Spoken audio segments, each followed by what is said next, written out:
taken a look at one of the videos I recorded earlier, and I noticed that I hadn't been quite clear enough on how the device mounted into the car and how you got power to it.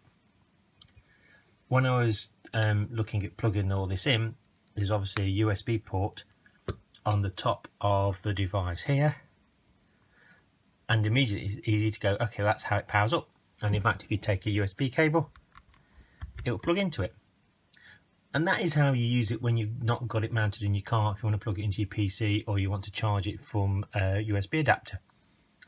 But if you are using it in the car, remember the magnetic mount we talked about earlier, where you can just clip it in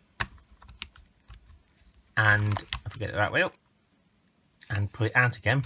That's great if you want easy access to the camera and you want to be able to remove it and put it in your dash, or if you want to take it out and take some images off of it.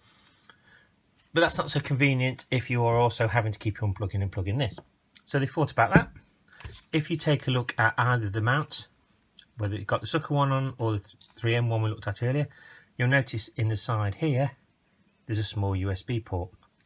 So what you'll actually do, and this is one of the reasons why the connectors have got a right angle on them, is you power up the mount. You then fix the mount to the window, and that's it. You don't have to mess around with the power anymore.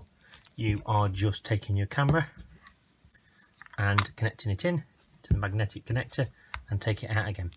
No cables to mess with, no messing about. It just unplugs and plugs back in.